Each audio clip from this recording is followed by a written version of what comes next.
Yes. Uh, Forgive me. John has worked me so hard so far today. I need to pop some cough drops. It's exciting. Get a few more people coming in and then we'll start. John, Yes, we had what? in. We had about 5 of us in another room and we all deserted. We pulled ship and came over here. I think everybody's in here now though. This is the happening place today for sure. Tickets are selling fast, I'm telling you. I think it's because of the Jinju knives. And John Cobb, David Gershon was just sharing in a different meeting how moved he was by how moved you were to share how you believe that the peace by 2030 could be the peace movement that we've been looking for decades. He's very much looking forward to our meeting again tomorrow. So a lot of exciting stuff happening there. Hey, Sunshower, Tomas, David, good crowd here. John Cannon, thank you for being here. I want to talk about your book pretty soon. Some amazing stuff coming out in that world. Hi, Kurt. Hi, Harry. Hi, Becky. This is the Garden of Joy dancing session, right? You know, if anybody can get me to get up and dance, it's going to be you, Summer Joy. Well, I hope so. Okay. We're always dancing. Say hi to David Stoney. Hello, David. And Becky's here too. Hello, Charles. Nice to see you. Becky, I was thanking you before you got here for being the angel of mercy. Thank you. Hey. Okay, I'm ready if you are, John. I'll start it up and then I'm going to punt to the amazing community, the beloved community that we're blessed with today.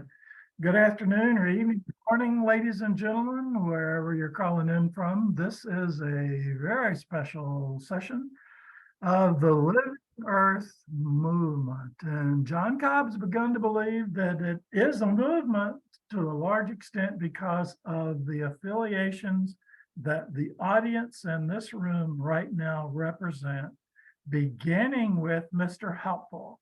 John, can you highlight Stanley for a minute?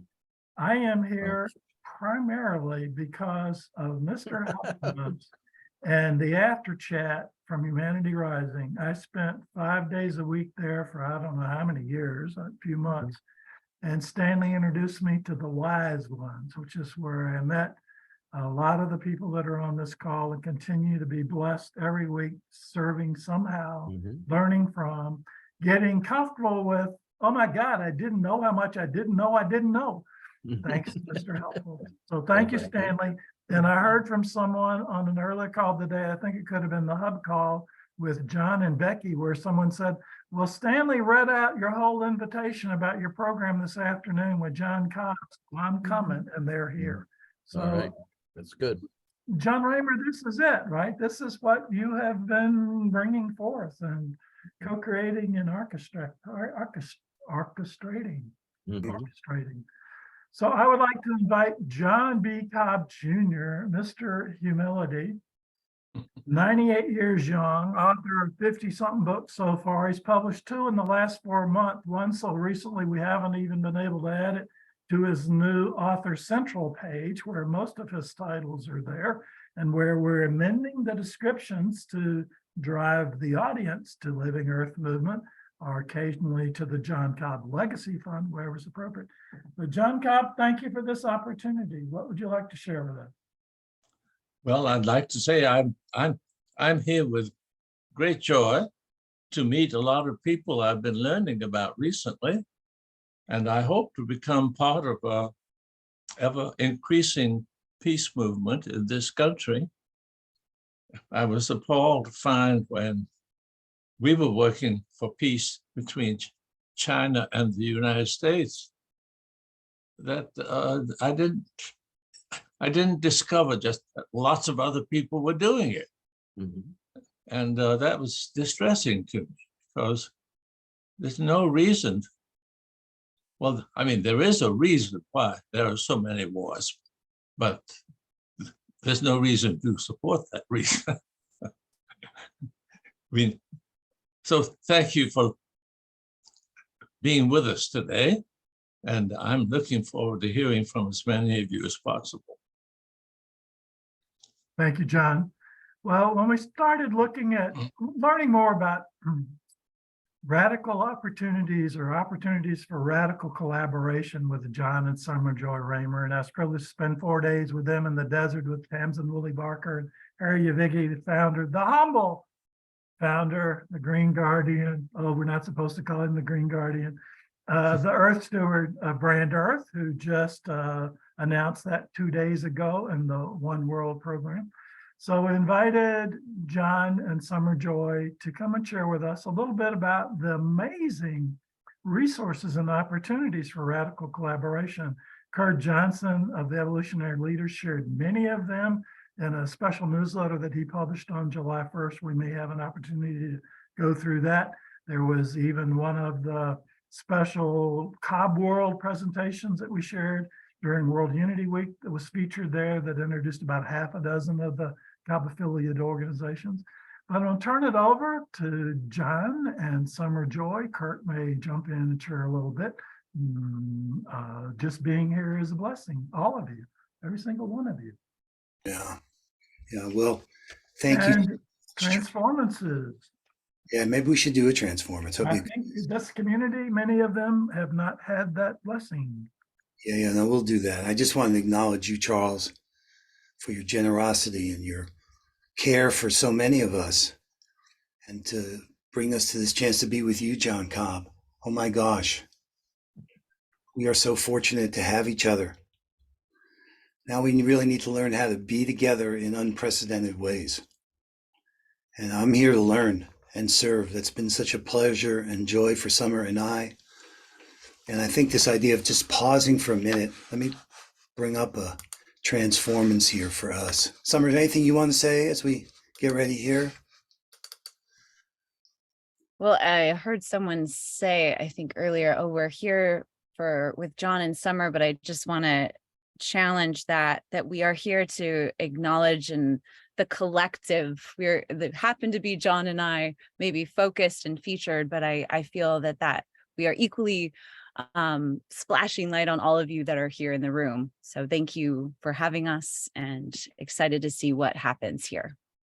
Right. All right. So let's take a pause, just like for 2 minutes, to just drop in.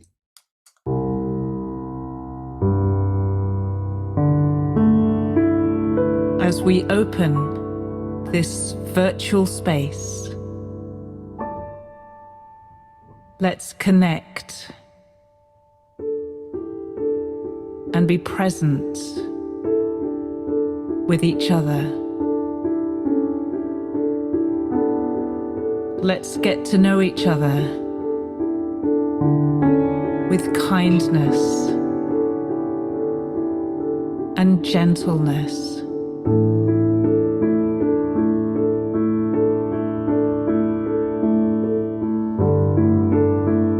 Let's listen to each other with generosity in our hearts.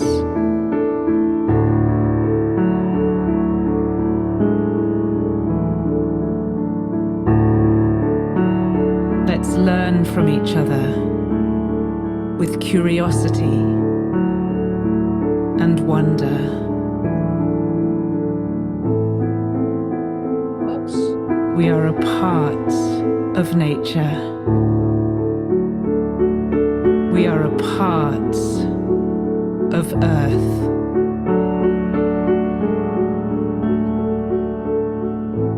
We are a part of life.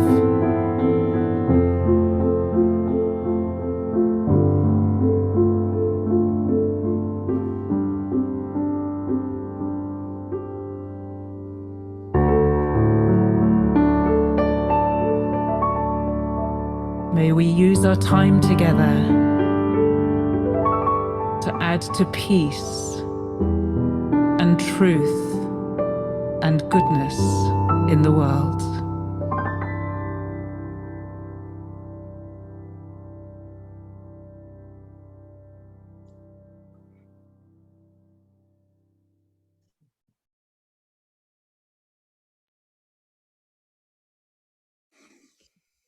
Thanks for that.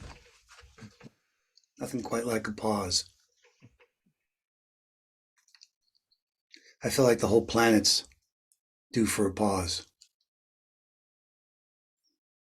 Especially at this, I call it this Etch-a-Sketch moment. I don't know if you guys remember the Etch-a-Sketch. You shake it and all of a sudden, the age of AI appears. How we come to know what it is to be human and how to use these gifts and these new amazing possibilities. When you change the medium, you can change the practices. And that's what we came to see here. Just the fact that we can connect from all over the world. That's a power that I never thought we'd really have. And as we see so many institutions failing us, we realize we can remake the world. So that's really what we're up to. I mean, we started the compassion games, the power of, just the idea of a game all of a sudden makes you a little bit of an observer. You could begin to see what's the point of the game and what are not just the rules of action, but there are certain games that are not win or lose games, they're infinite games. Creating peace on earth by 2030 is one of those. Where the purpose of the game isn't to win or lose, but the purpose of the game is to keep playing. And you're not playing within the boundaries, you're playing with the boundaries. And that's for me, the dream of this radical collaboration we're doing, is that we're playing with the boundaries. And I'm directing you to you, Jon, Cobb, and to everybody here, because I'm so grateful for the chance to learn from all of us. One of the things I learned from our indigenous elders is that they say that each of us are 3 lines. There's your bloodline, there's your storyline, and then there's your milk line, what has fed you. And I'm a musician, and learning how we learn to make music together is for me something that's fed my soul. And it's where I've drawn so much from. To be a good musician, you got to be a good listener. So, Sommer, I want to let you share a little bit. Then I want to open this up just like you were saying. And we could talk about all the things we're doing, and it's amazing, but it's really us together here right now. That's what I'm betting on. These consecutive moments of now. So I see you're in one world. Yeah. Yes. I think I've always been in one world. And there's a special kind of launching of one world that's upon us and happening. And I'm really curious of what everyone else and sort of, but especially when you brought up those milk lines and the listening coming from you as a musician, Jon, I also feel like part of how I'm listening is deeply intuitive. I didn't come here with a plan of 1, 2, 3, 4, what I'm going to say here. I feel like I let that go a while ago, in the sense of, there's a respect that I really want to feel with all of you here of why you're here and what is emerging and the value that we all share together, that I've learned a lot about and from radical collaboration. As Jon was talking about the compassion games and the survival of the kindest, there's this actually letting go of my, agenda or plans that I find happens in the most potent spaces where things are really actually happening and changing in the world.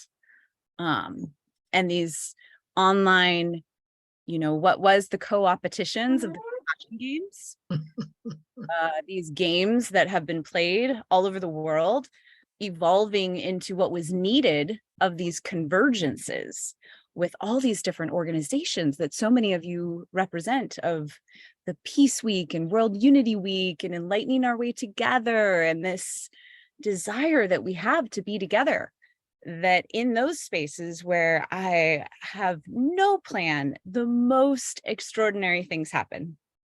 And I think what I feel in the heart of so many of these gatherings is that we all care so much about each other and we want to help each other. And so yeah, I'm really curious, like, how can we support Jon Cobb? How can we support Charles Benderton, who's so there for so many of you and so many desires that are happening in the world? What can we do here? So I'm curious in the chat if there's things coming up from any of you that are here. Yeah, so that's what I'm curious. I didn't mean to pull the rug out from under you, Charles, but I'd really love this to be about how we can empower you and Jon, okay? I know you were offering this for us. It's kind of like serving each other. You know, how do we feed each other? Yeah. And there are missions. I mean, just to be practical enough that you guys know this, what Summer's talking about. In September, there is an upcoming Peace Week convergence. And during World Unity Week, we call these online convergences. We had 20 plus Zoom rooms. Becky's here. She and I and Tex and others are offering support on an online place we call the Hub, Here You Belong. And that Peace Week is coming, and you're welcome to present during Peace Week or be a steward of a convergence room. But we also this year declared this possibility of sharing our missions with each other and starting to see how we weave our strategies together, how we really get to know each other, our strengths, the assets we bring. What are the possibilities to weave together? That's part of a good jam session. This is not classical music here. It's more like jazz, and that we're showing up, and in the process itself, it's revealing itself. So I'll put some links in to let you know how you can engage in one world and be a part of Peace Week and share your missions. But Charles, I'd love to really, Jon's time here is precious. There are things he knows. There are opportunities that we should not miss. There are pitfalls we shouldn't be smart enough to avoid. Let's not miss the chance to learn from him, especially given his receptivity to this moment. Well, One other thing I just want to pop in that I just think is necessary, as we are so aware of the numbers, the 99 days and these different patterns. I find it fascinating, Jon Cobb, that you are 98, going on 99. Is there anyone else in the room that is about to be 99 years old? But here we are in the 99 days. And, you know, I'm curious, Jon, when is your birthday and what is your wish at 99? Something we could do, because it feels alive here as we are on the precipice of these 9 days of peace, unity. So that's just, I just needed to bring that in. Well, on August 8th, I will be 98 and a half. So that's the two, that makes the age business exact. And then because I grew up in Japan and my largest influence has been in China, it's interesting that in China, my next birthday will be number 100, because they count the day you were born as your first birthday. I think I don't really see how we can deny that the day you were born is your birthday. But in any case, we don't count it. No. So, so I'm having fun just with the age business, and I'm trying to exploit it for all it's worth, because it does help me to reach some people, get attention from some people, and I'll exploit every opportunity. Just to say a word, I think the difference between our group and probably the great majority of the other groups that are involved is that we have a philosophy that is very richly worked out, and that I think undergirds and strengthens what's going on, but that doesn't mean that everybody needs to study it. We need somehow to find a way that it could get into our universities, because our universities operate on a different philosophy. And when you have a whole educational system that operates on a particular philosophy, it doesn't have to be made explicit. It gets communicated. And so our country in general operates on a non-process view. We call it substance view. Economic theory is especially tied to that. You see, in one way is to think of every individual as being separate and distinct from every other individual. And each individual is interested in achieving the most it can achieve, the best that it can achieve. And this, we're talking primarily now about human individuals, but obviously it applies otherwise. So the economists say we are all individuals, we all have our aims, and we are all in competition with each other. And they have built up a whole system that dominates our country's international and national policies based on that. Well, our view is much more like that of Gautama, although there are differences, that everything is interconnected with everything else, that an individual is a synthesis of relationships. And through those, what Whitehead calls our prehensions. We prehend everything in the past. We are shaped by everything that has ever happened, and we participate in shaping everything that will happen. The individual, well, you can say in the moment, my experience is individual, but the individual is the synthesis.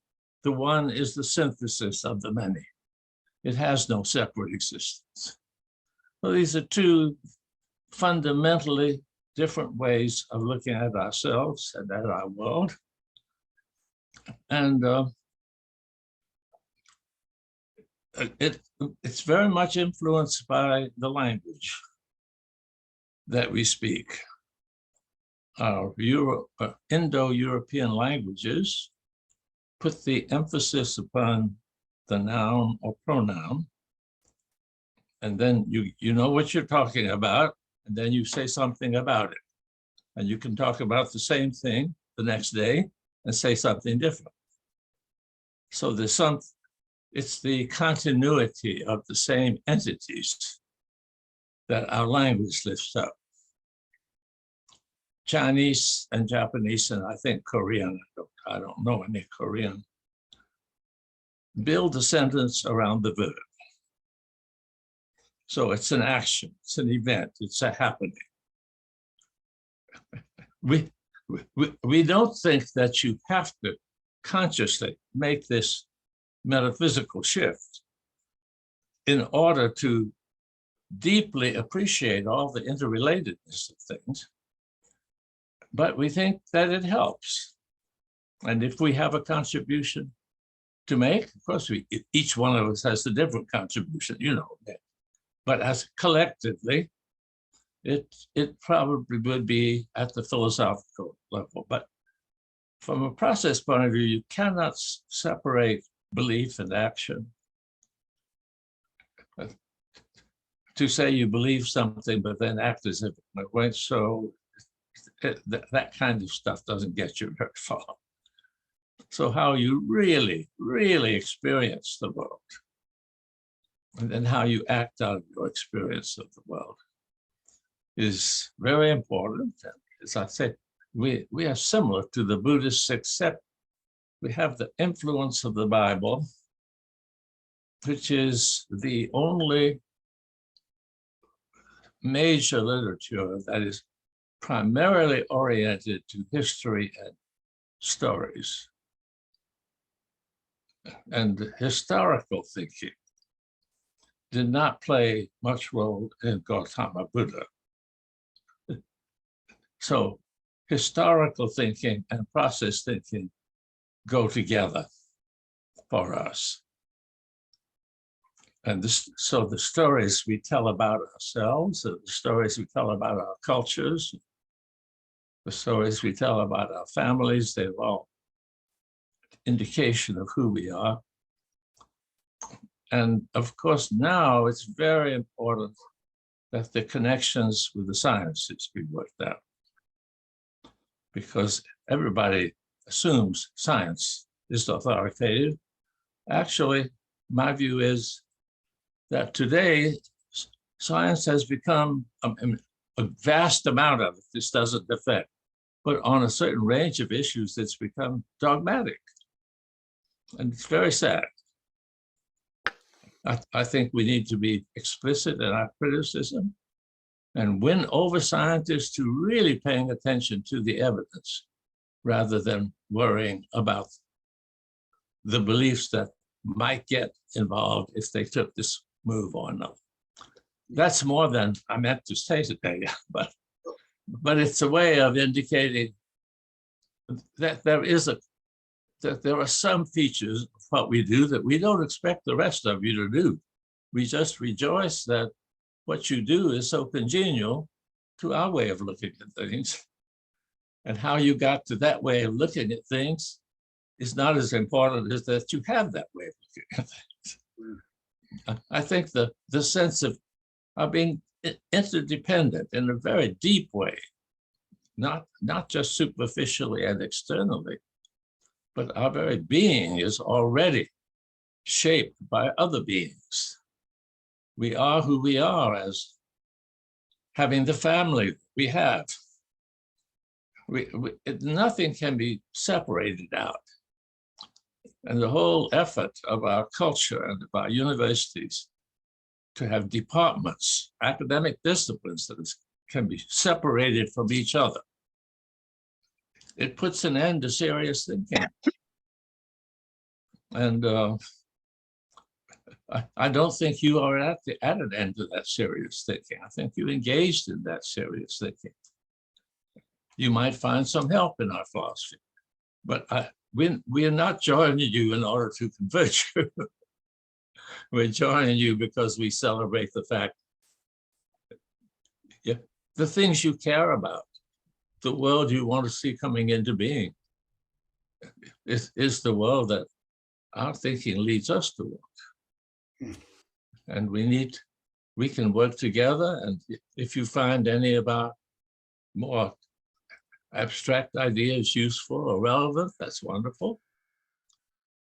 I think some people find the possibility of bringing rigorous scientific thinking together with very serious spiritual thinking. And we do have that systematic possibility within our thought. I think that for some people feels like a real gift. You know, John, it's amazing if you two haven't met, but Kurt Johnson's here in the room. Do you know Dr. Kurt Johnson? You've opened the door. Our mutual work with Ken Kitatani and Rick Plugston and all of those folks. So, and I think, John, we've been on a couple online things together. I don't think we've met personally, but everything you've done with Rick and with Ken Kitatani and others. So we're rooted together. Yes, that's a way of putting it. There are no sharp boundaries. We flow into each other. And each of us is a unique combination of all the things that make us up. But some of us then can gather together and work together without any of the obstacles that occur when we try to work with some other people. Well, Kurt lives on that edge of straddling those worlds. That's why I thought, Kurt, I'm sure you'd have something interesting to say in response to what John's speaking to. Yeah, absolutely. And what I really want to share is what is so important about this gathering and what it represents. And that is that we're in this era now where all around the world, these networks are popping up who realize that they have to make the critical difference regarding the future of our world and whether we actually, as Jon said, really address the issues that are in front of us, or that we remain in the ostrich sangha and we just put our heads into the sand. So all these networks are the big chance for the future to be that magic canoe that makes that difference. Now, this group that's gathered here, to give you the bigger picture, actually is a part of a larger network of about 500 leaders and 150 organizations. That would represent one of the networks that trying to create a larger network of networks is that particular group. And that particular group, if you think about it, everybody, is rooted in most of us going back to either being a part of the evolutionary leaders or parts of projects of the evolutionary leaders. So even the things that Jon has done with Ken Kitatani or with Rick Clugston and the Earth Charter people, Audrey Kitagawa, those are all rooted. That one thing we all have in common, large percentage of us, is being members of the evolutionary leaders or the evolutionary leaders synergy circles. Now, in us taking on this mandate to try to build these networks, impact networks that can make the difference that Jon's talking about, as you know, what we've set out to do is to make that the major goal of what the evolutionary leaders community would be doing. And so everything that Jon has been doing is one of those efforts. And actually, when we have been meeting recently, as we move toward the fall and everything that we hope will unfold, we're really identifying 3 major nexus points in this network that you all are a part of, inevitably, while you're here. And those really include 3. And the 3 are the evolutionary leaders and their synergy circles. Synergy circles being 23 areas of engagement among the evolutionary leaders. And then I, as the coordinator for that, I'm kind of like the waiter at those 23 tables. But the other one, that is some major banquet tables that have been made among this network. And those are really what is the HOLO movement, which, as you know, we launched in a major event in Sedona, Arizona in March. And just to update you on that, their staff comes online on August 1st. They'll be rolling out all of their programs. Most of you have probably seen the website. You're maybe already a part of the HILO site. And there's actually a confluence of 20 programs from the evolutionary leaders that are also HOLON projects of the HOLO movement, which is generously financed by a European philanthropist. The other one is what Jon and others are building on Mighty Networks. And what Jon and Sommer and Teresa and Charles, and go through the whole list, Harry, have been building on Mighty Networks is another part of this network that's a directed force toward change. And so if you go to Mighty Networks, what you're going to find there, which is why it's such an important tool, are all of these mission statements, which are really like a gazetteer of all of these leaders and all of these organizations, and what their commitments are, what their vision is, and what they're planning to do. So the last thing I'm just going to mention is that the other thing that we brought to this, as you know, is publishing the books that are about these movements. This is the book that we've done on the HOLO movement, which I mentioned was launched in Sedona in March. There's a list of over 100 organizations that are a part of these networks. I'm going to reach out and grab another one here. So this is Irvin Laszlo's book that was just published about 2 months ago.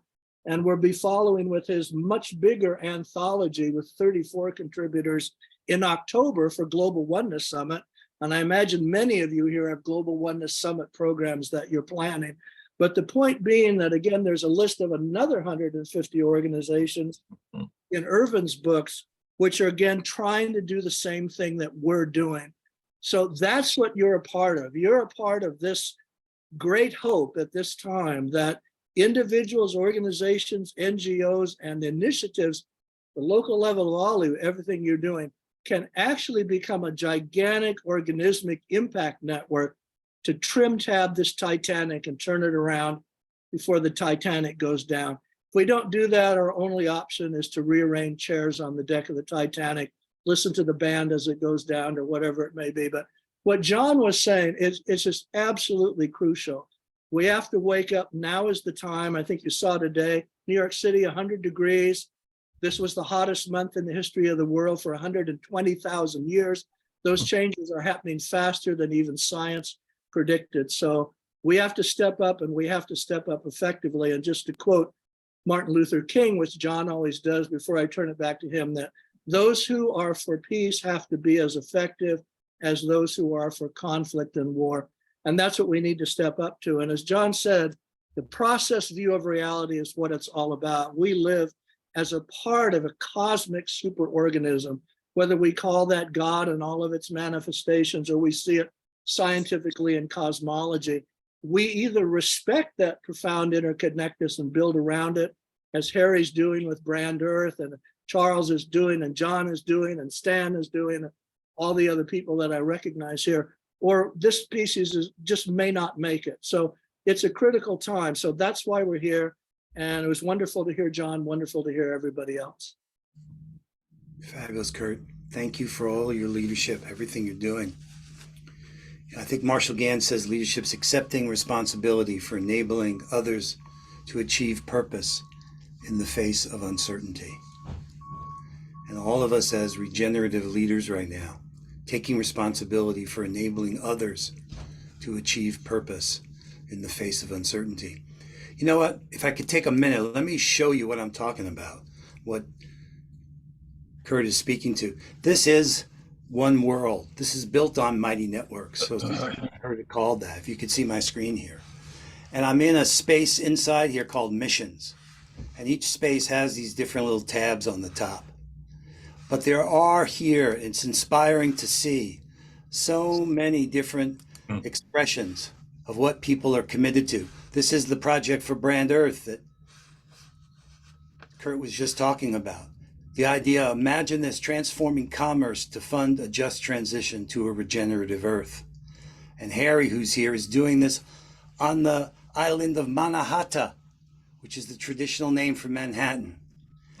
With indigenous leadership, bringing the principles of nature, restoring nature's diversity, transforming commerce, empowering individuals, policy advocacy. I mean, these are missions you can go to and learn about and join and be a part of, as well as share your own. We have this fabulous session this morning on radical collaboration by teaming up. Tamsin's a genius. It was a beautiful session we had. It's here. These are the places that you can come to and be a part of. There's always a place here where you can get help. Here you belong. That's what we call the hub, where there's education, training, and support as we get ready for Peace Week coming up. This is a chance for us to show up. I mean, so much of it is really about showing up. And I'm so grateful for you being here and for us to feed each other and learn from each other and be open to be influenced by each other. If it's really a radical collaboration, then who knows where we're going to be come September. And this is your chance to, in this unified field, put forward your dreams and aspirations. I mean, those of you who were on that call with Tamsin, was that not amazing what people were putting in the chat and how inspiring it is to know who we're surrounded with? Really, we don't know who we are here. We don't know what we're capable of. It's unlocking that potential that seems to be what's just fueling my soul. Hey, Harry, do you want to share a little bit about Brand Earth and what you're doing there and your story? Yeah, come on, Green Guardian. God bless this group. I mean, I'm sitting here watching everybody's image. And if we can remember where we came from, and that we have this moment together, so that when we meet each other again on the other side, we know we did it right. And for us to engage with each other on this level of frequency is extraordinary. And I appreciate the moment that I met Stan. I appreciate the moment that Stan, that after chat with Kurt Johnson and Kurt Kruger, was just the four of us. And that was the moment that changed. The following day, I bumped into John Raymer on another Humanity Rising. And I said, that's the voice. We look for the voices together. We look for the amplification for us to be able to have this gift of being able to do this together. Radical collaboration. The whole notion of Brand Earth at one point for me became the audacious, courageous, and radical opportunity to make the shift that we're looking for by becoming a new brand story We know what the old brand story looks like, but I turned it into be respectful, accessing nature's diversity. And each of us are that diversity in our relationship with nature. And we have this golden opportunity to understand that we as grassroots can only survive as if we were in a forest, that the trees among us let the light shine on the grassroots. But it's the global canopy of the corporate world that hasn't allowed that canopy to shed light on the grassroots. And now we have this gift of opportunity to invite the global canopy of the corporate world to share with them a new form of growth and a new pathway for them to shift what they have done and what is possible for them to redo. And I remember early on when the question came up about the value of a product or a service in this world of commerce, and asked the company CEO, what % of your product is waste and what % of your product is profit? The standard response was 95% product profit and 5% waste. In the same conversation, the person asking the question turned it around and said, it's 95% waste and 5% profit. That was the ring that changed everything in terms of recognizing that we have the opportunity to show how nature, who has been regenerating itself for billions of years, that all those strategies that we thought were a warehouse of goods are the blueprints from which we could work from. And these are the blueprints that Brand Earth want to be gifted to the global canopy to participate in this. And then I took a deeper dive and started to look, well, how big is this global canopy? We always look at the world in terms of the economic structures. The leadership right now is the World Economic Forum. And I said, wait a second, we're still looking at an economic structure trying to handle this. Where's the World Ecological Forum?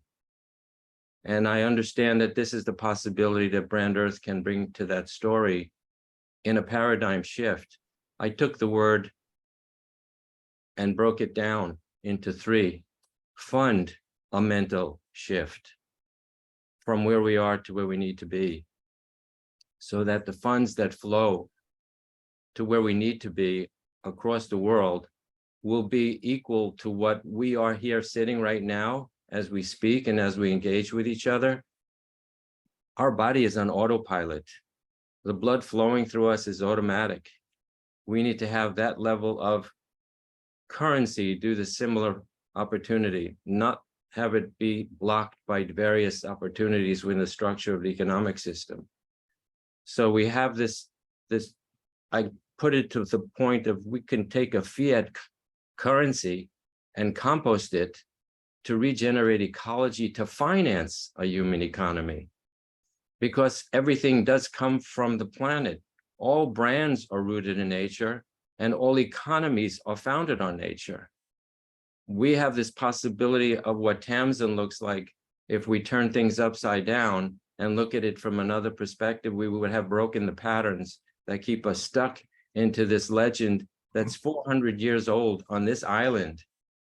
400 years ago, Peter Minuit in the southern part of Manhattan went to the northern tip of Manhattan to engage with the Lenape chief for an interaction of a transaction. The difference was one person, Peter Minuit, was gifting with a notion of an economic perspective. The other person in this participation was receiving it and gifting back with the opportunity as a gift to share. And that was the moment we blinked on this continent. And this corporate structure that has created itself, here we are 400 years later on this island, we've turned a flourishing forest of this island into a huge construct of moving mountains, making them into different materials to create this concrete jungle.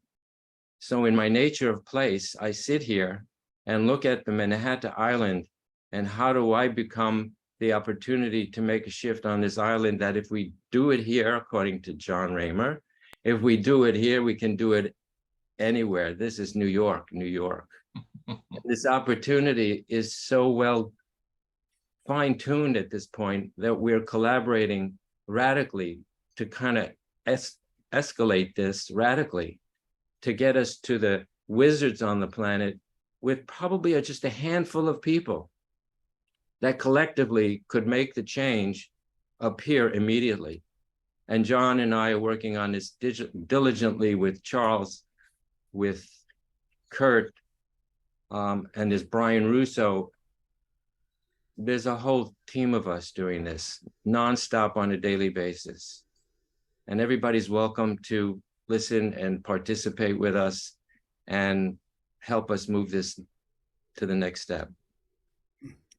Thank you, John. No, this could potentially be a game changer for us, guys. We made up the economic system. We can make it up a different way.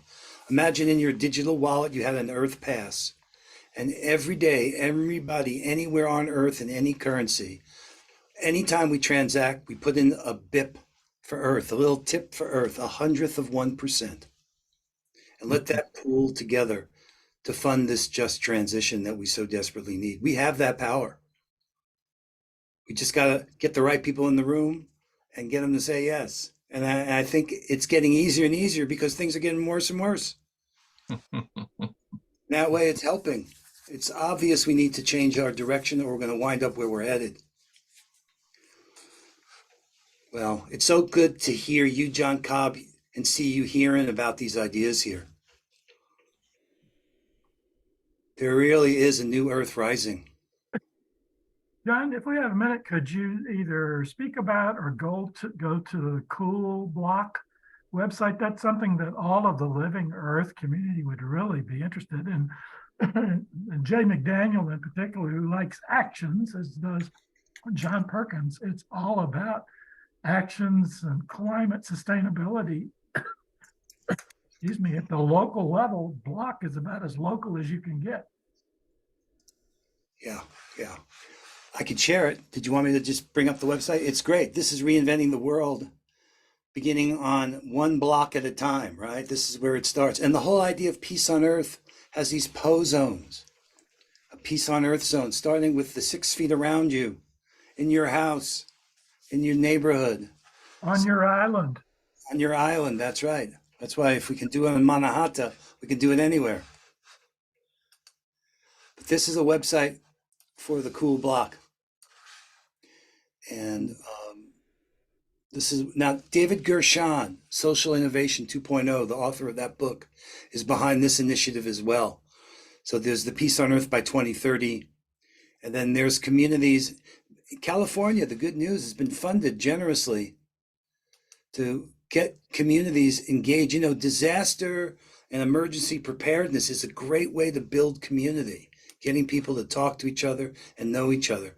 So I'll drop the link. Palo Alto is one of the cities, San Francisco as well. I'll put it in the chat. Charles, I don't know if there was something in particular you wanted. Oh, that's good. I mean, putting in the chat, 3 California cities each received $1 million grant as the 3 prototype communities. And while that's Cool Cities Challenge is not presently active, the communities can sign up. Individuals can sign up to be a Cool Block and get started in that process. And there are a lot of beautiful actions and success stories and some short videos. There's a PBS special on one of the communities, I forget which it was, that got a grant. It's just so powerful and moving to see individuals who had not engaged with their neighbors before that are now taking action at a community level. Well, you know, John, you were talking about something before. I'd love to get your reflection on this, okay? Because this issue of oneness, and so my wife is here, Summer Joy, and we have an amazing life together. And we've learned, though, part of that is how do you maintain autonomy while you invent a we? So this issue about all of us having our stuff, what we're up to, right? And yet how these boundaries need to become such that we can weave them together and learn from each other and influence each other. Because it seemed like when you presented before, it was kind of one or the other. It's either you see us as all isolated or we see ourselves as all as one. How do you reconcile that balancing of our autonomy with the we that we're inventing? Mhm. Well, in Whitehead focuses, first of all, upon a moment of human experience as being the real individual. And this real individual begins with some possibility of what to become. It doesn't begin there with one of the factors. In addition to having the past it has, then it has the need to order that past, to organize it in some way so as to become the many become one. And there is a decision made about that. That is not, the past does not determine exactly how it will be embodied. Now, one of the given features would be that in a moment of my experience, I will be very much in continuity with a previous moment of my experience. Whereas I will also be in continuity with something that you may just have said. But there is a sequence, so that when we talk about I'm talking about a sequence that in one way could be traced back to my birth and before. But it doesn't mean that what happened to me before I was born is really more influential than what happened to me because of my life with my wife. In other words, the identity we love to trace is extremely important, but it does not always, it's not always the most important factor in what I now am. Right, right. So it's a matter of degree, and we shouldn't always think that maintaining a continuous I is more important than being part of the we. Mm. But obviously reality is very complicated.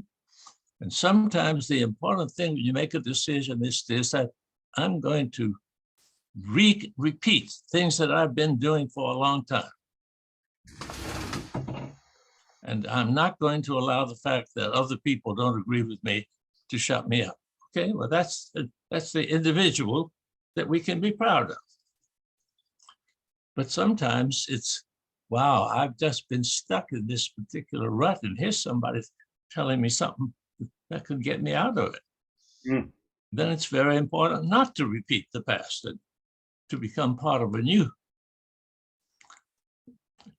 The structure allows for great variety of responses and possibilities, but it does not allow for the idea that there is a substantial me that is the same throughout my life, only different things happen and different qualities come and go. Mm. That from my point of view is not a description of what really happens. And the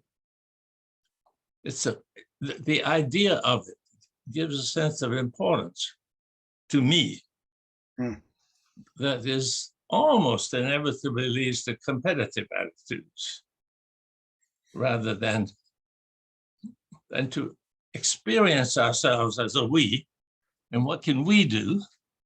And of course, in what we can do, I try to find my place. You know. But what I can do is so little, so trivial. That's why I'm here. Mm. We are doing something. I feel like I can say that now. I'm just beginning to be able to say it because I'm just getting acquainted with you. Well, John celebrated his 98th birthday, didn't have anything else to do, so he inspired the Living Earth movement. And when I learned that one of his primary concerns is the high potential for a nuclear war between the US and China, I thought that was pretty important, so I asked him to share more.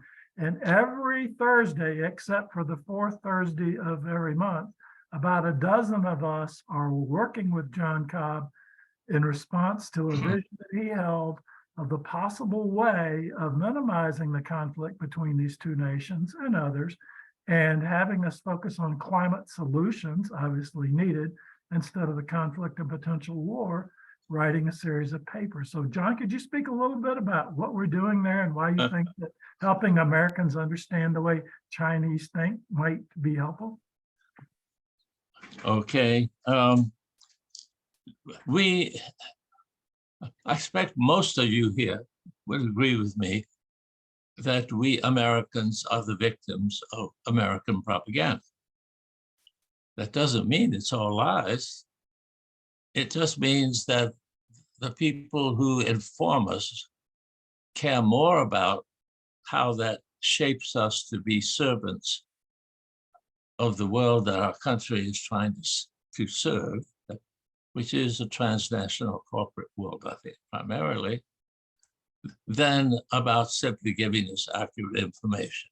Propaganda, if you really understand what propaganda is and how important it is to every country, but it's not just doesn't function simply at the international level, but as one, then you will not simply swallow it the way so many people do. The assumptions out of which most Americans operate in relationship to both China and Russia are distorted. And you can tell that our government, or the people behind our government, whoever you want to identify as shaping the media, want us to accept that these are bad people, so that anything we do to them that's negative can be justified. And they're immensely successful. And right now, it's still very difficult to say, well, where can you go to get reliable, good information? I frankly think that if you just go to Chinese sources, you would get a little bit more accurate information than you do from American sources, but I'm not interested in getting into that argument. But I have hoped that if we could develop a set of papers on the issues that Americans have swallowed negative propaganda about Russia and China on, that are carefully objective and don't try to push people into thinking something diametrically opposite to what they thought, but simply set Chinese behavior in the context of what the Chinese think has been going on, that maybe over a period of years, more people would get accustomed to checking out this source before they decide that China's just gone off its rocker and doing something terrible. How much good that can possibly do, I don't know, but you feel that way about everything. No one project can make a huge difference, but I think lots of projects make a little difference. And I think when we get a dozen papers out there, and if you will help us direct people to them, and I think that's part of what it means to be part of we. I don't mean make this your major project, but just a project. And of course, if you want to discuss our papers with us, correct us. The papers, I think we have some pretty good papers, but they're not perfect either. And if they could be the expression of a wider community that is thoughtfully critical and is simply interested in what is true, that would be great. I don't think much comes out today from people who just interested in the truth. And I'd like to be part of creating a place where at least that's the goal.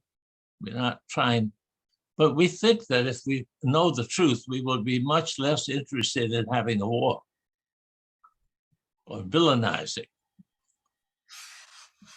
And I am quite sure that the United States has threatened to use its nuclear power against China. Unfortunately, China backed down and allowed the US to take over Taiwan. I was not at all sure China would do that. That's very difficult for China, very difficult. They didn't do it lightly, they didn't. But when we use our nuclear superiority as a threat, there's always the danger that somebody will say, we are not going to live by your threats anymore. And the horrors that can follow from that are beyond speech. So every effort to help Americans simply have a chance to expose themselves to something closer to the truth seems to me worth engaging in. Yeah. Well, this is a post-truth world, Jon. And figuring out who to trust and to know what to accept as fact. I mean, it's really, especially now with the deep fakes and everything that's coming at us, this is going to become more important than ever, that we have confidence in what we believe and that we also be open to discover. Be confident in what you believe and be open. The two are equally important. Yes, exactly. How you hold tight and let it go. Letting come and letting go. Letting go and letting come. I see, Carol, you've got your hand up. I'm assuming you want to say something here. Yes, this is such a dynamic group. This is such a privilege. So what I just wanted to make in my mind a little correction about science, because I say real science is true spirituality. Okay. Real science. Real science is true spirituality. But you see, what has disappointed me is that scientists today will acknowledge that the evidence points to the idea that the earth has some kind of purpose to it, that there is a preference for life built into the earth. There's so much evidence of that. And I would say that, oh, I'm sorry. No. Well, I would say there's a difference between science and scientism, as Dr. Bruce Lipton makes that distinction between the two. Of course. And of course, I would consider him real science. Well, I think that 90% of what we expose, or maybe 95% of what we expose to is real science. I mean, there's an enormous amount of objective, serious research that gives us more and more information. But the sad thing is, when the information that they get doesn't fit with what they have come to believe, they have not changed what they want to believe. They've changed, just said, well, these are the facts, but we can't deal with them. And that's not real science. No. So I don't think we can just put science on a pedestal, because that puts scientists on a pedestal, and not all of them belong to that. And I would actually say that statistic is maybe the opposite. I think there are really only a few real scientists. Okay, all right. Do you see what I'm saying? I just mean the amount of stuff that comes out, it fills journal after journal after journal. Most of it is not influenced by the things that bother me. No, and you can skew those scientific things any way you want it. That's not real science. Okay. Right. And it does shift. So I'm talking about the 5% of the real scientists. Okay. There are. But I want to celebrate most of what the vast number of people who are studying and working in some branch of biology or chemistry or something else do. They give us enormous information I'm very much hoping that the university will stop telling them that they should be neutral on all controversial Well, and issues. I would like to talk about a solution for a second, Okay, because talking about it, and we're just kind of preaching to the choir here, and now it's time for us to mobilize and for the choir to sing. So we need to actually mobilize, and the way to do that is pretty much what John Raymer is doing with this hub, but also getting people together. But we need to put a plan out so that then when people go together in a in a breakout room, and they make a heart connection, and they have a plan, we give them a certain criteria, and then they discuss it, and then they make their own they tweak it in and make their own suggestions and how to implement it, and then we come back to the main group. And what happens is we have made these heart connections, and we come back to the main group, and the heart connection of the whole group, the morphogenetic field of the whole group is so thick you can cut it with a knife. But then we can put those solutions from the small groups together, and then keep doing this until we come up with some real solutions, which I feel is kind of what John's thing is all about. Now, 3 years ago, I was going to do a thing called originally Real Science, and then I changed it to Linking the Masters. But my idea was to have a big conference and invite the billionaires, because it's going to take, there's a book that was channeled through a man in the early 70s that said 6 billionaires are going to come together and heal the earth and help heal the earth. And that's what it's going to take. So I was going to take the real scientists and match them up with the billionaires, so that, because I feel that they really don't know what's needed, but they've got the money and the heart and the desire. So match up the real scientists with the billionaires. And I think if you put the word out, 6 billionaires will come forth.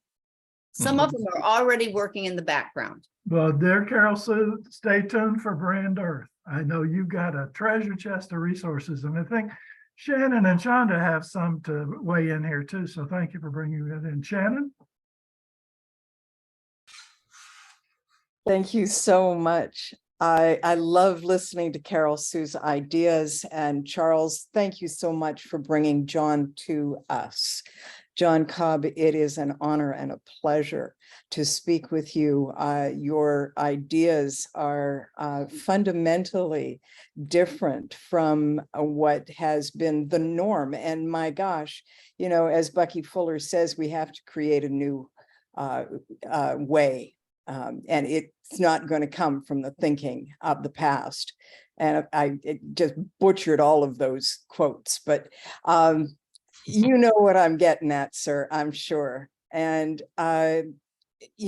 the fundamental shift, I think, is fundamentally needed. I'm a member of the After Chat of Humanity Rising, and Humanity Rising is talking this week about the change that is necessary for men at this point to realize that they have been sold a bill of goods, not by anyone, but by a whole culture that has created suicide in a huge number of men. I mean, I'm sorry, guys, I really like you, and I really don't want you to be in such a position. I mean, I was crushed by the system. I don't want you crushed. I don't want anybody crushed by this system. And it is a mindless machine. And we need to extricate ourselves from that. And Jay, I hear you in wanting action. I do too. And honestly, I feel it is in communities like what you are a part of that this change is going to happen. Those communities need to be based in the communities that we now live in. The way the plan that came through me is a transformation plan for humanity. It's our heart gardens. And it's a global network of communities, the hearts of communities, where we grow good kids and good food in repurposed buildings and other places.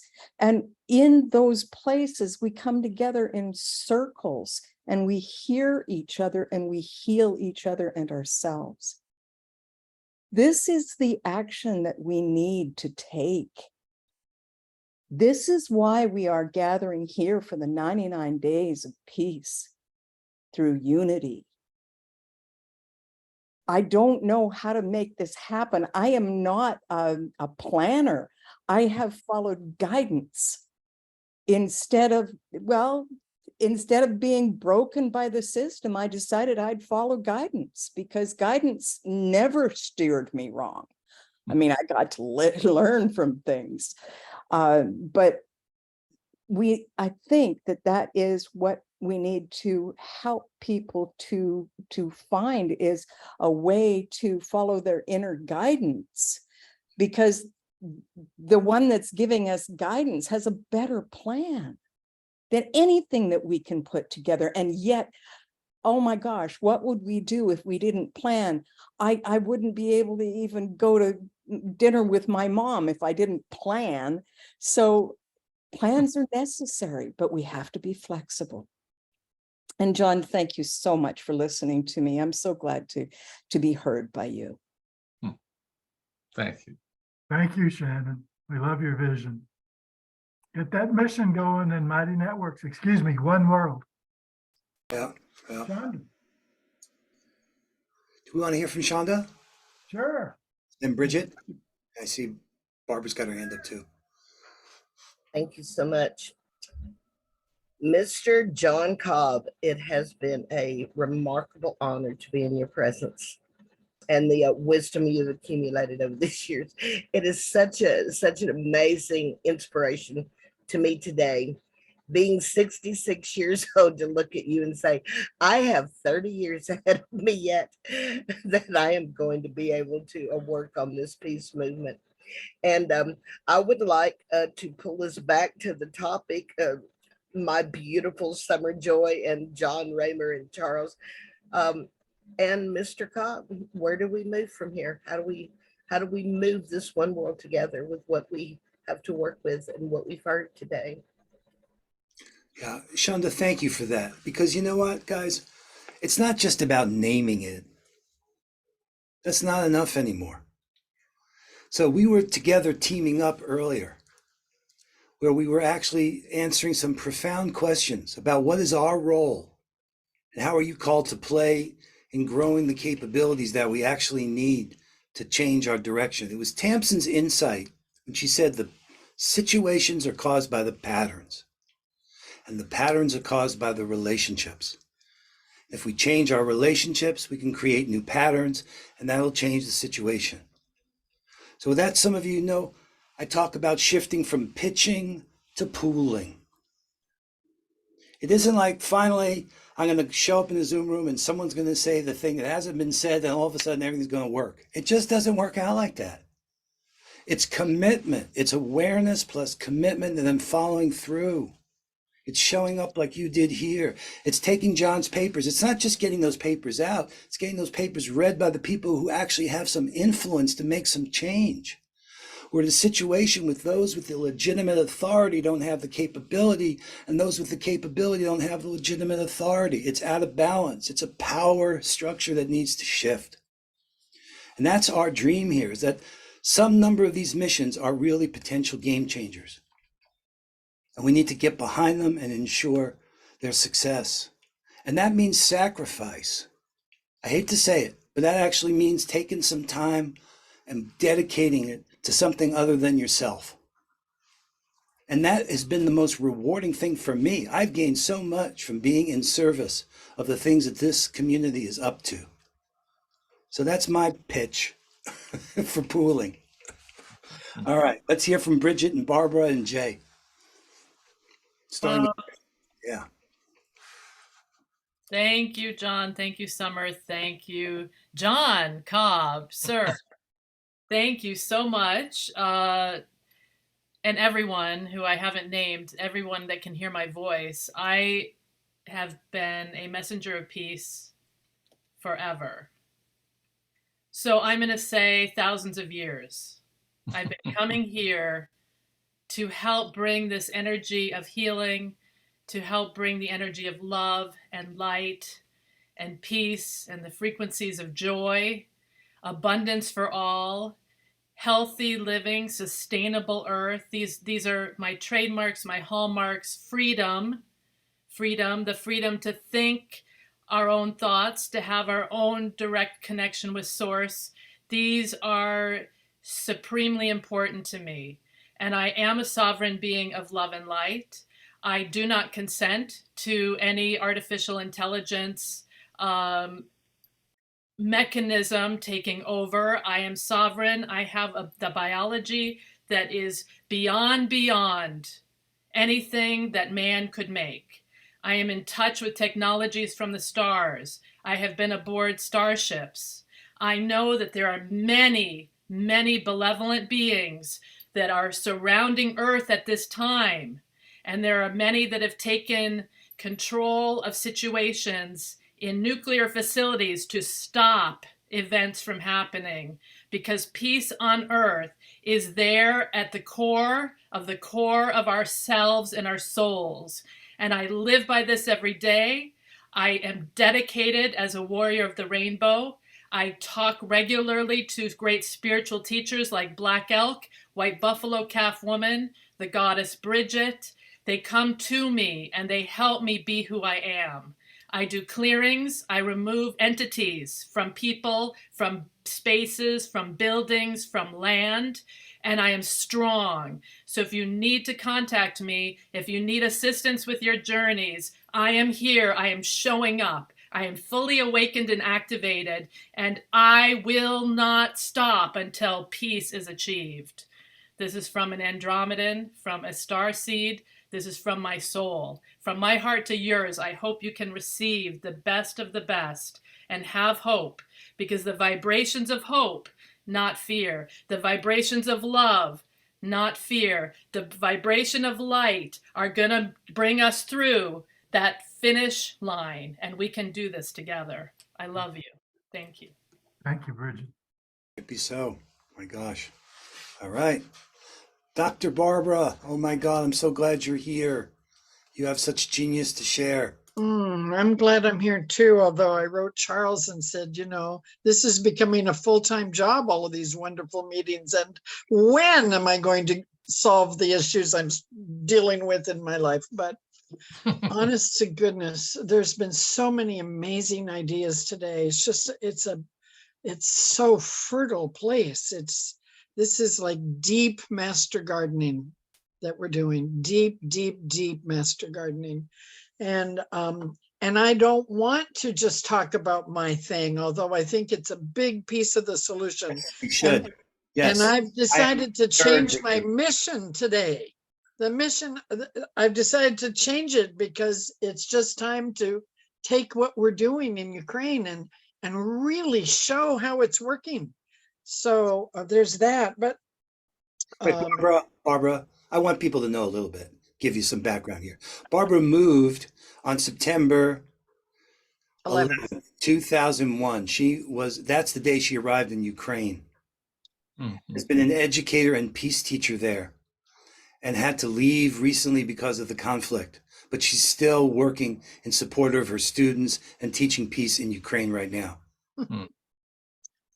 Well, I didn't leave because of the conflict. I left for my normal little 4-month visit to my grandchildren, and then COVID hit. And then I was the one person in the family who didn't get sick. So I was taking care of everybody. And then, you know, for years, it seemed like. But, and also I had just started a brand new program in Ukraine. I had left teaching adults and I had started committing to where my heart has been for so long and where I used to work, which is kids.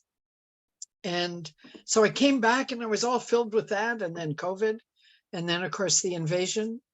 And so my life, like Bridget, like you, I mean, I felt your power, Bridget, and I don't agree with everything you said, but honest to goodness gracious, I felt your commitment. I felt it. And just like Shannon and her gardens, I felt it. And that's what I think, you know, this is here for, so we can feel each other.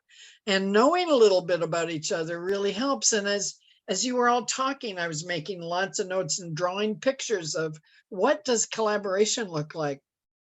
And I'm redesigning our whole leadership structure in both countries to fit what's asked for, to fit the possibility, because we're not going to meet it unless we change. We cannot change it with the structure we have and people who are happy to be advisors and not do anything, and me who's happy to have warm leaders, you know, just warm bodies, and people who pat me on the back as leaders often do because they're trying to spread themselves around, you know, and so I get a few atta girls, and I can't do it with an atta girl.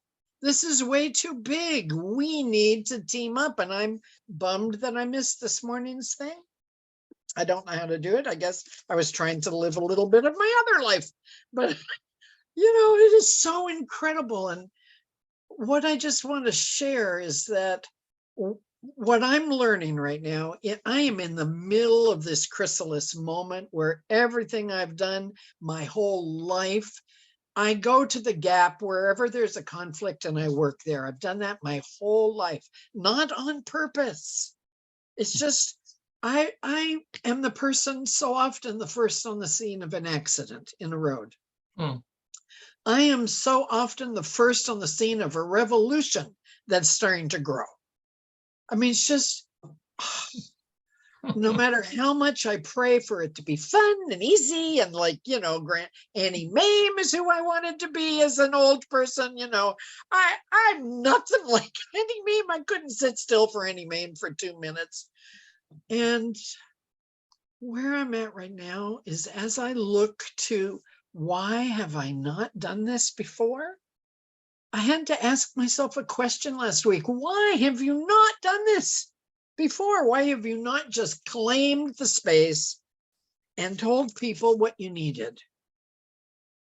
And that's because, like lots of other people, maybe none of you, I didn't believe people A, cared, B, had the time for it, C, would really stick to it or follow through. So, but I knew I could count on me. And so I'm one of those crazy people that has so much experience and didn't get the support that I needed. Until now.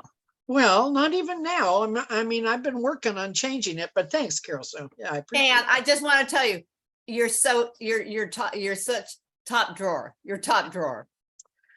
Do you get that? That came from Annie Mame. All right, thank you. Yes, I remember that. So here's what I got listening today. I drew this picture of how, first of all, what the heck is truth?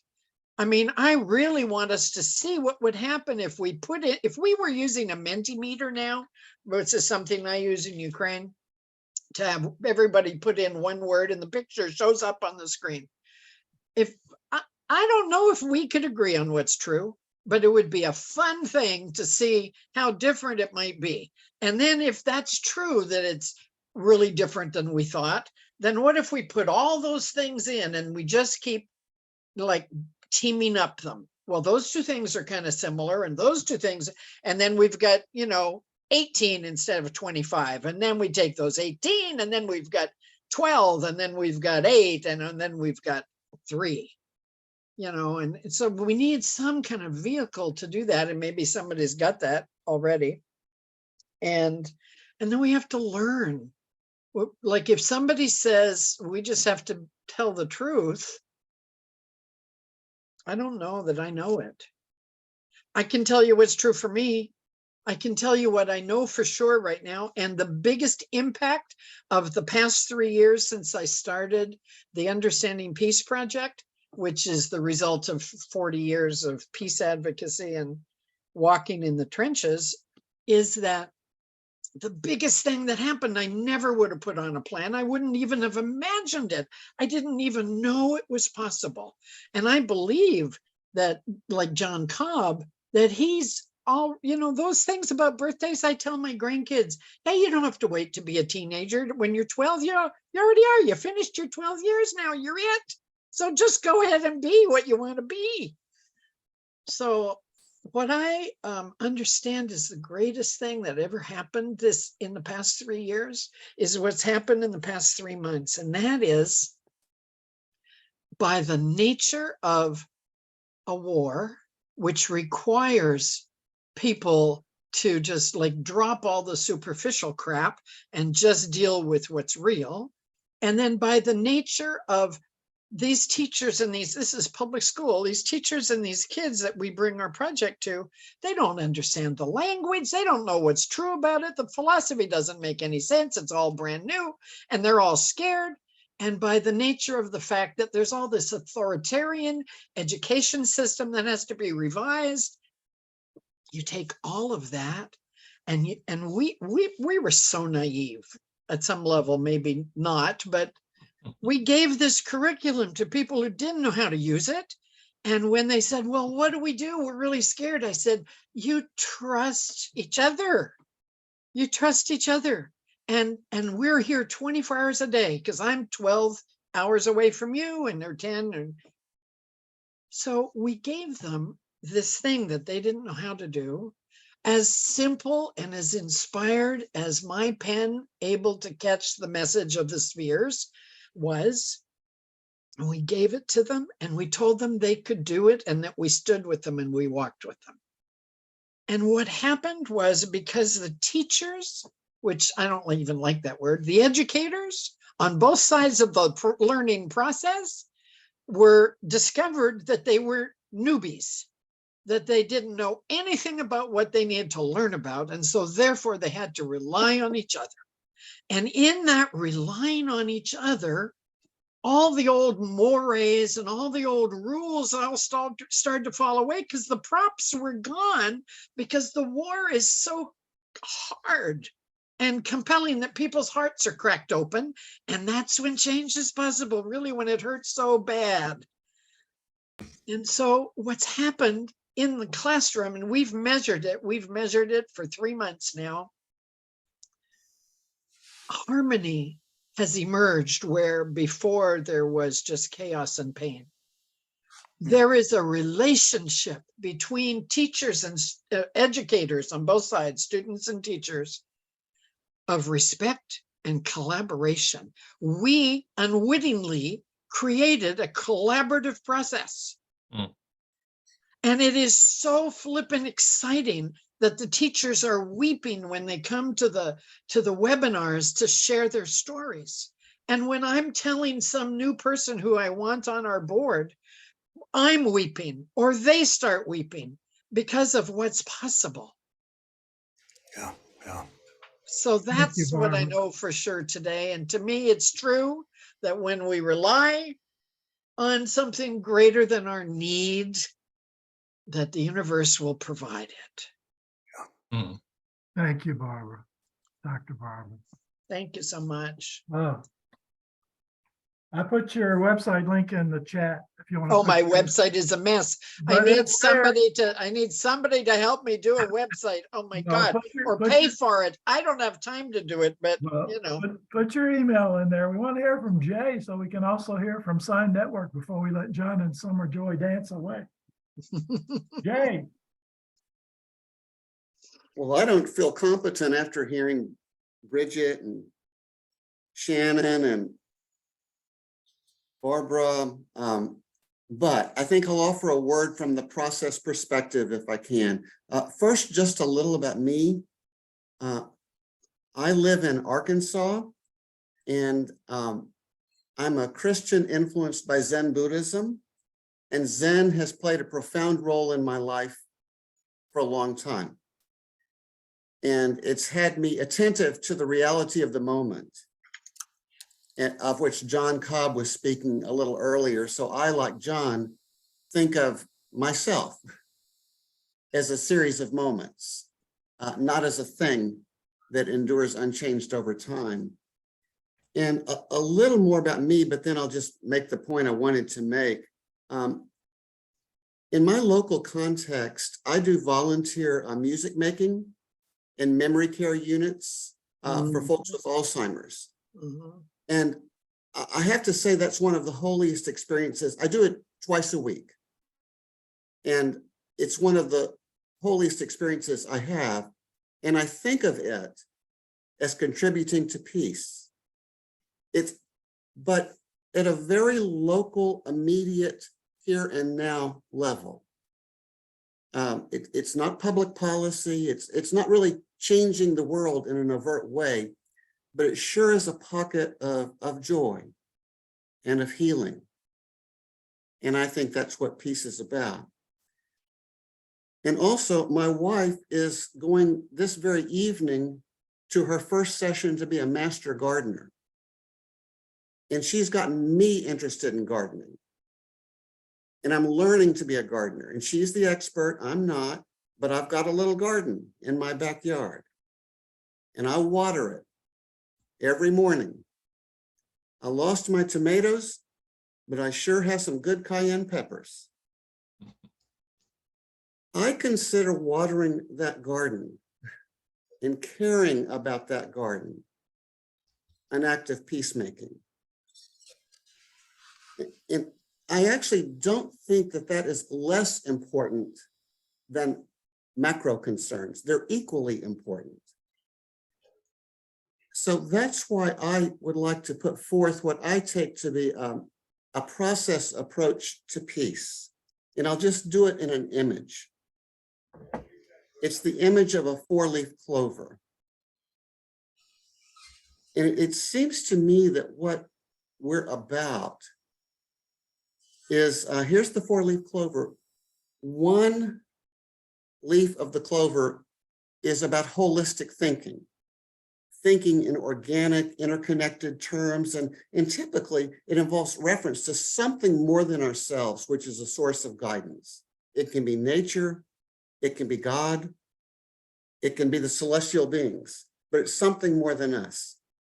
That's part of holistic thinking, and also just recognizing the sheer interconnectedness of things. That's one leaf. A second leaf is the hope for a whole planet, a planet where life flourishes, not just human life. And I'll call that the hope for a whole planet. And in the process world, we use the term ecological civilization to name the kinds of civilizations we need and want that can help bring about a whole planet. So that's the second leaf, holistic thinking, whole planet. The third leaf is whole community. And that's where it becomes local. It's not just the world. It's wherever I'm planted. It's how I can be a healer in my local setting and be part of a local community that seeks to bring about joy and peace and love and justice. And the fourth leaf, from a process perspective, is about who we are as individuals. So am I the peace that I commend to the world? Is that part of my life? I don't know. I have to ask my wife. I have to ask my friends. How do I come? Am I an example of the peace that I commend to the world? So the four-leaf clover is holistic thinking, whole planet, whole community, and whole person.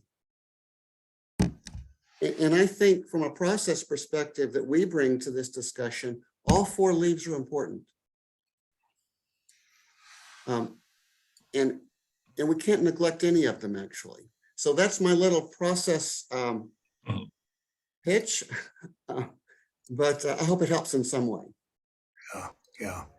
Well, Jay is a treasure chest of resources, including what is process thought, and he's put his website, Open Horizons, in the chat box. So it looks like we might still have time to hear yet another amazing opportunity for collaboration. Jon and Sommer, would you please share with us the SINE Network? All right, well, let's hear from Sommer. Let's hear from Sommer. Well, just to riff off of Jay, I so appreciate that you just brought in the awareness of pockets of joy. And I hope that you all have pockets full of joy after this meeting and just wherever you are on the planet, knowing that, yeah, those large, big global differences and those tiny little nuggets of joy, how extraordinary that they matter. I come from the origins of the garden of joy is a part of who I am in the world. So I just really resonate with how much the garden has come alive in the one world and in this conversation. So I just put in the chat the website.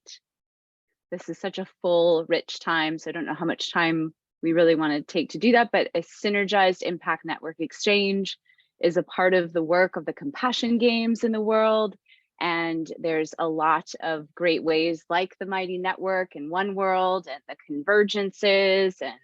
And one of the greatest compassion games is something called sine waves, of really discovering how not only are we just talking about it, but we have extraordinary experience of how much of a difference it makes to make our time together, that there's a value and an abundance when we actually have a trusted sharing space. An example of that is on Facebook. We do, when one of the organizations goes live, we share it through all based on trust. And that is a stream turning into a sine wave.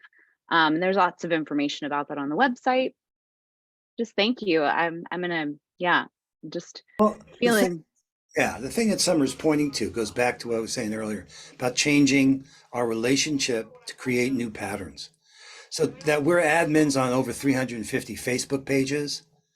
You'd say, wait a minute, why would anybody want that? And how did that happen? Well, it happened person by person in trusting us.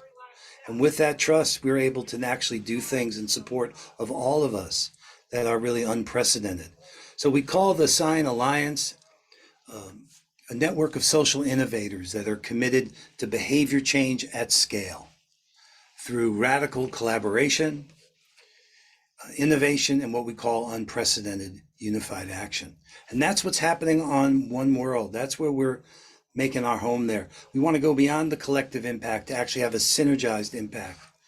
And synergy is a term we're using to describe this process of turning what we have into what we need. So we do this in service of everything that everyone's talking about here. There's so much potential. We just have to learn how to unlock that potential. That's really what's going on here. And it's remarkable. So Peace Week is coming. You could still get your missions up there. You could present during Peace Week. It's our dream that we actually demonstrate how we turn our dreams into a reality right now.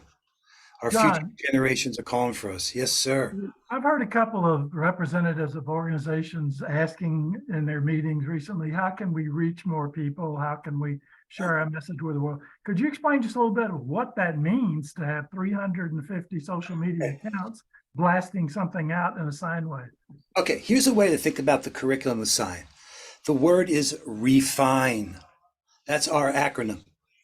The R is for reach. People, just like Charles said, they want to reach more people. We don't want to just reach those people, though. We want to engage with those people. So the E is for engagement. The truth is we need to sustain this work, so we need the funding in order to continue our work. That's the F. The I is for impact. So what does that mean? Behavior change at scale, changing our thinking, changing our speaking, changing our actions, systems change. And then a network exchange. The original insight was just like a stock exchange, where its members are trading shares, but they're trading shares there to raise financial capital. Here we're trading shares to raise social capital. So when someone goes live, like if we went live out of this room into the Facebook world, we'd be able to simultaneously share that on multiple members' pages. So people are sharing their audiences. Somebody say, well, why would I do that? Well, you tell us, okay, I trust you guys. You have carte blanche. Anything you think belongs on my page, put it there. Or anything having to do with ecological sustainability, put it there. Or particular people. We've worked through the agreements to make it possible to really do things together in unprecedented ways. That's what is our growing edge, swarm creativity, if you will. Because here's the thing, I heard, Jay, in what you were saying. This goes back to Bridget. I don't want to open up a can of worms here, but I'm writing a paper. It's called AI Doesn't Care. What, Jay, you were talking about is caring. You're caring for those people. And that's the magic, to actually bring ourselves forward as either the one caring or the ones being cared for, and making it possible for us to care for each other in unprecedented ways. We say in SINE, we spruce. Speak your truth with love and compassion. And that has been fueling what we've been doing for these last couple of years. And that's what I think is the way back home. Nothing but love. You know, Umberto Maturana, Francisco Varela, in their book, The Tree of Knowledge, they make this point that really it's love. And that means that my certainty isn't any more certain than your certainty. And that we're not looking at the world. Each of us are looking at a world. We need to be respectful of our differences and connect through our similarity, but innovate through our diversity and use that source of strength in our lives, not a way to keep us apart. And we know that these structures, fueled by profit, are keeping us apart. There's money to be made and keeping us all so divided. So we need a new kind of pro-social media, a new kind of story. That's what these tales of synergy are all about. This is the way we're creating these patterns of uplift. All right. So Charles, didn't we say this is going to be how many minutes? I don't want to keep people longer than they need to be here. I mean, we are past time, of course, but you know, it's one world and it's full.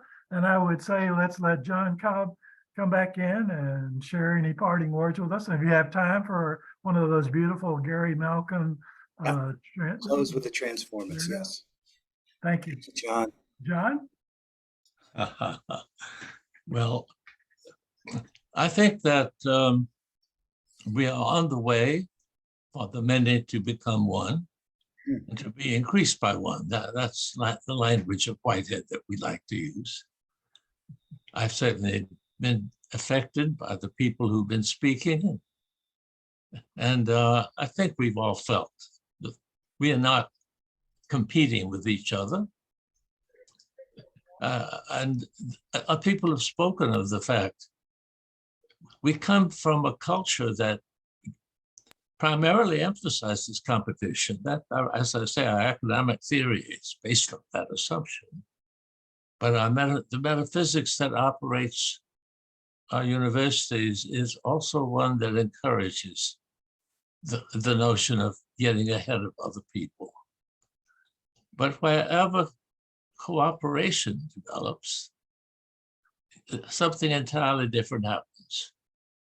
And I'm so grateful that the peace movement to which I have been introduced by Charles, which I'm so glad exists, is one that is so open to cooperate with others and for the others to become part of the movement. I felt welcomed. And most of my life, I have not been especially welcomed in most random groups of thinkers or scholars or whatever. I do not mean I've had a bad life, but I think you understand what I mean. I have not been saying what people wanted to hear primarily. And that doesn't mean that they've been mean to me, but I like to be part of the group rather than always a critic. I think we need to be confident enough in our relationships that we function as a we, in the community, that we can criticize each other. mean, that's important too. But criticizing each other can be for the sake of better cooperation, not an expression of competition. So I think you especially, but whoever is responsible for all that has happened, is to be very much thanked for having built it up in a way where free people come and enjoy their freedom with each other, become community. We like to talk about communities and communities of communities and communities of communities of communities and so on. And I think you represent all of that stuff. Thank you. Thank you for joining us. Yeah. Thank you, Jon. Thank you for not backing down, speaking the truth, even when it's not popular. I think I could be pretty stubborn. You, come on. You're a blessing to work with and to serve with. I don't record this, but I would pay you for the privilege of doing this wonderful service. Oh, love you, Charles. You're so generous. And so the way I want to be in this world. Thank you for reminding me of what it's like to be there for everybody and caring for each other. All right, we're going to do a quick 2-minute transformance to say goodbye. Here we go. 2 minutes.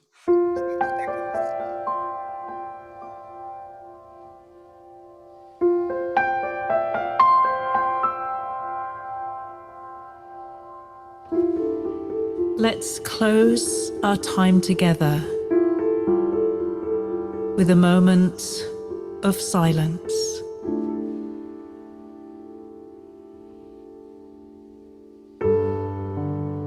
Listening in to each other.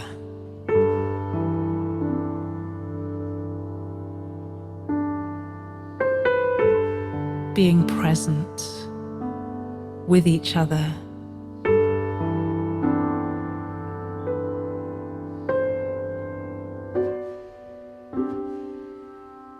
Feeling the unity in amongst our beautiful diversity.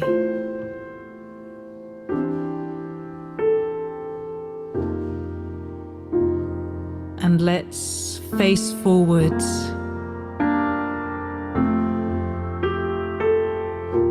as we move on to our next engagement.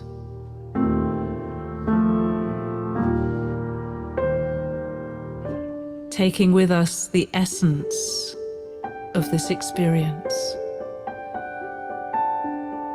so that it may live on.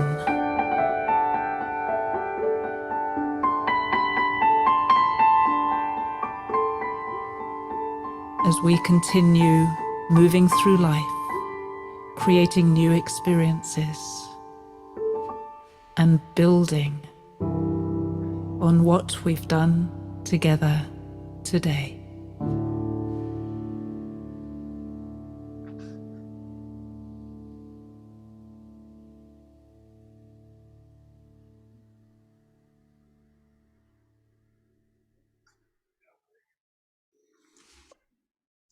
Thank you, everybody.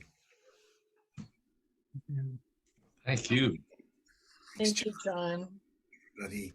Thank you, Summer. Summer. Thank you, Jon and Sommer. Thank you, Jon. Jon. Thank you, Dr. Barbara. Thank you, Thank Harry. you all. Are we gonna dance out? No, we're just gonna love each other out. Come on, we gotta dance out. Love. I'm dancing, I'm dancing. Dancing, I'm dancing.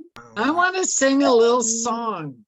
Oh, Summer. Oh, Barb. I want to sing a song that my father's mother had, was created in the 1800s, and it's called The Garden of Your Heart. Well, sing it fast because Jon and Becky are in the hub in about 8 minutes.